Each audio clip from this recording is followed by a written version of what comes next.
Welcome into Seahawks Today. I'm your host, Will Ortner with Chat Sports, and we're going to talk about the biggest winners and losers from the Seahawks game against the Kansas City Chiefs for their preseason game number 2.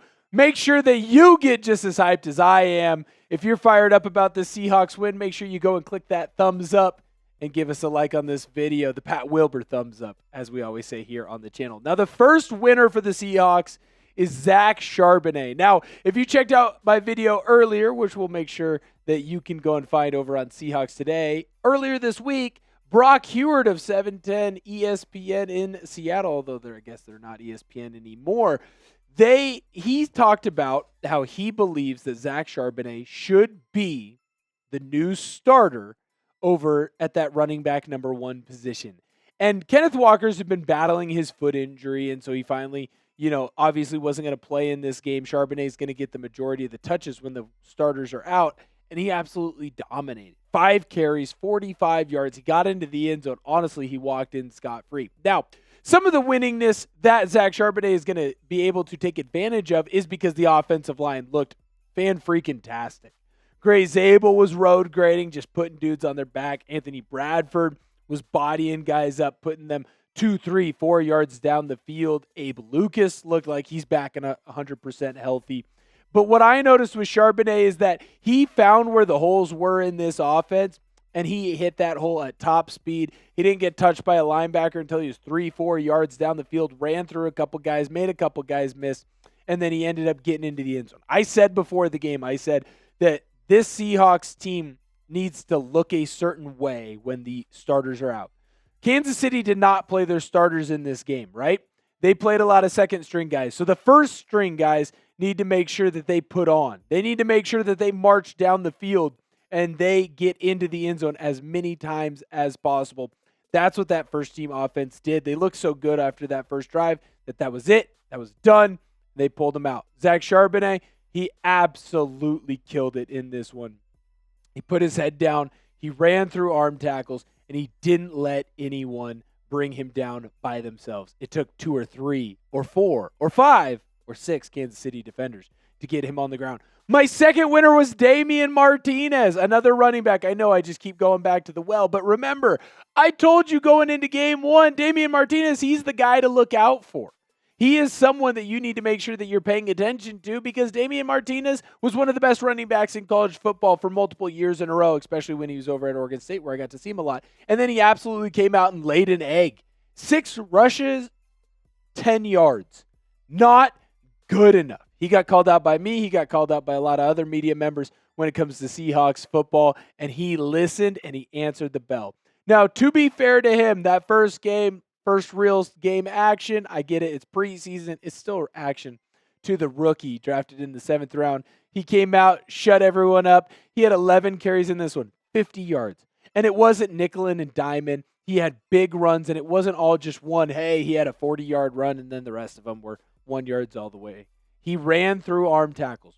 He took on Kansas City Chiefs at the point of attack, and he tried to make sure that he lowered his shoulder and finished runs. It's exactly like what you saw him do over at Oregon State. It's exactly why I, along with a lot of other mini smart people, all smart people agree with me, obviously, they were saying that he could end up being running back 3, Martinez that is, so that he could be that power back. He can be running through arm tackles. He can be the guy that you give the ball in the low red zone. He's 6 feet tall. He's over 200 pounds. And I don't know if you've noticed this yet. He's built like a Greek god. He's jacked. Probably has a 12-pack, honestly. And he's been running through arm tackles. He did so in this game. I was very impressed with his performance in this one. I do think that Damien Martinez, now, it's a lot tougher of a battle for him because of how well George Halani has been doing at that third running back position. He had another fantastic game as well. But I definitely think that Martinez was able to come in and shut some people up in this one. Now, my third winner for the Seahawks is Sam Darnold. Now, this is going to be a twofold answer. Darnold comes into this game. You finally see some live action from QB1. And what does he do? Well, the dude's freaking perfect. He goes 4 for 4 for the one drive that he's out on the field. He's got 32 yards. He's finding the open receivers. He's taking what the defense gives him. He's being the ultimate game manager.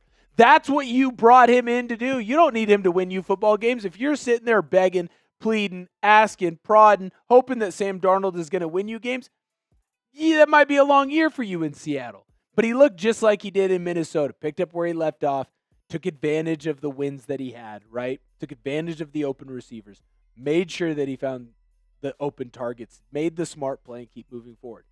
But the reason why I said this is twofold is because God dang, did you watch that offensive line just body, and I mean body, that Kansas City Chiefs defensive front. And I get it, man. You've got the 1-0 line going up against the 2 defense. It's going to look like the 1-0 line is the better team. It's like when the varsity plays the JV, right? But it needed to look that way. The offensive line was able to run the ball at will. It wasn't Zach Charbonnet making 4 or 5 guys miss every single time. Half the time, he didn't get touched until he was 2-3 yards down the field. That's great.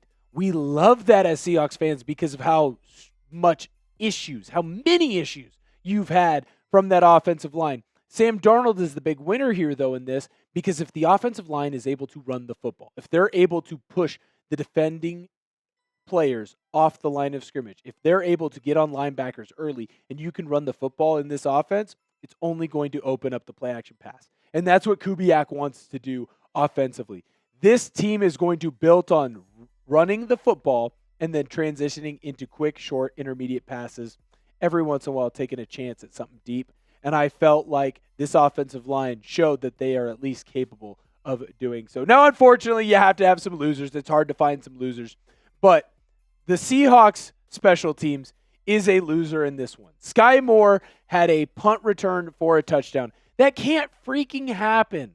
I get it, man. You got people floating in and out. Hey, you got 2s and 3s going in on special teams too. Why was Sky Moore playing punt returner in the second half? I don't know. He was, though, and he found a way to break free and get a big run and ended up in the end zone. The other issue when it came to ST, Kansas City had a big run when it came to their kickoff return team. That can't happen, man. When you get a big return on special teams, whether it's punt, whether it's kickoff, that's always going to be an issue because you're setting up the other offense in easy field position or you're stealing a score. You're getting a score that you don't necessarily deserve, right? And Kansas City should be fired up with how their special teams played. Seattle's special teams did not play well. They did not do their jobs. They didn't stay in their lane. They didn't wrap up. They didn't make the tackles that needed to be made, right? They need to find a way to improve that special teams. I wasn't impressed. My second loser is Christian Haynes. And this really isn't anything that he could do. I was very impressed with how Anthony Bradford came out and dominated this game. You kept hearing it, and I've talked about it a little bit of, hey, Anthony Bradford's different. He looks bigger. He looks faster. He looks stronger, but a good bigger. It's not sloppy. He doesn't look fat. There isn't a belly hanging over his pants, right? He just goes in and dominates.